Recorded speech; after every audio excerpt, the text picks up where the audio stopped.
Hello Sajeeb Wazed Joy, বারবার আমাকে phone করে বিরক্ত করবি না। তোকে না আমি বলছি আমি রাজনীতি ছাড়তে পারবো না। আমি বারবার বাংলাদেশের মানুষকে দেখানোর চেষ্টা করব, আমি প্রতিশোধ নিবই। মা, তোমার লজ্জা শরম বলতে কিচ্ছু নাই।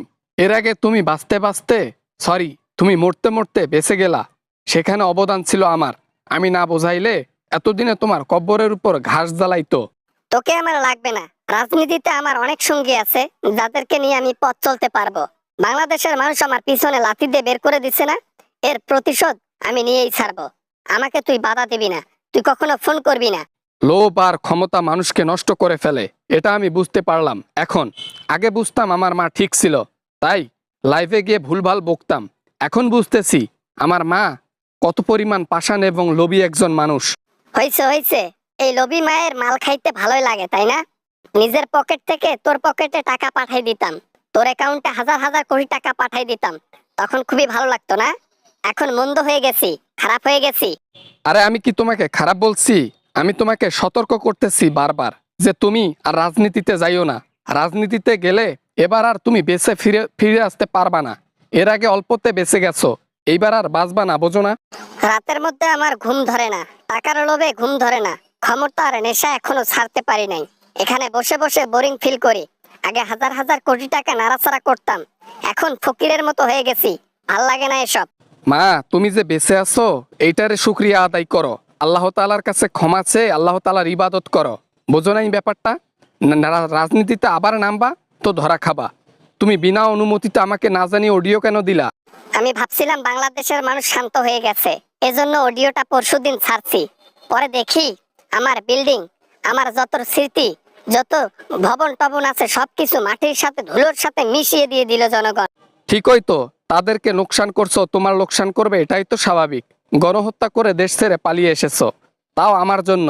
আমি যদি না বুঝাইতাম দেশে তো তুমি থেকেই যাইতা, আর এতদিনে কব্বরে ঘাস জ্বালায় যাইতো বড় বড়। আমার জীবন তোকে বাঁচাতে বলছি আমি, আর বারবার কেন বলতেছিস আমাকে বাঁচাইছিস আমাকে বাঁচাইছিস?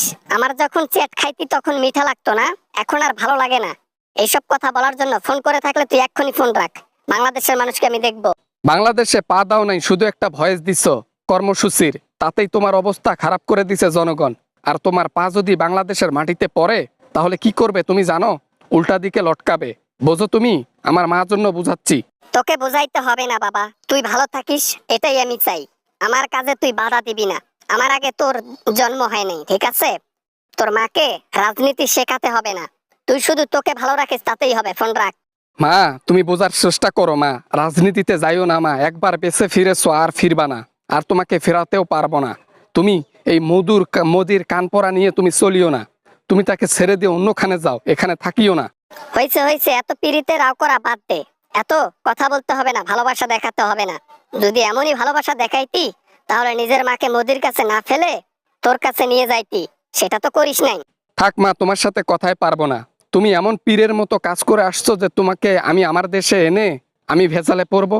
তোমাকে তো আমার দেশে স্থানই দেবে না। তুমি একজন স্বৈরাচার, তুমি একজন গণহত্যাকারী। কোনো দেশ তোমাকে স্থান দেবে না, আমি দেবার কি? হয়েছে হয়েছে, আমার কাজে বাধা দিস না, আমাকে ফোন করিস না। আমি ভালো আছি, জনগণ আমার পিছনে লাথি দিচ্ছে, আমি তাদের পিছনে লাথি দেব। প্রতিশোধ যতক্ষণ নেই নাই এই বঙ্গবন্ধু কন্যা, ততদিন আমি শান্তিতে ঘুমাবো না, খাবো না। Bye bye. ঠিক আছে, যা ইচ্ছা করো। এইবার আর আমি বোঝানোর মতো পাশে থাকবো না। এইবার তোমাকে আর ওইভাবে বাঁচাতেও পারবো না। প্রথমবার কোনো রকমে বাঁচাইছি জন্য বারবার বাঁচাবো সেটা ভাবিও না। ঠিক আছে, মন যাচাই করো, সমস্যা নেই।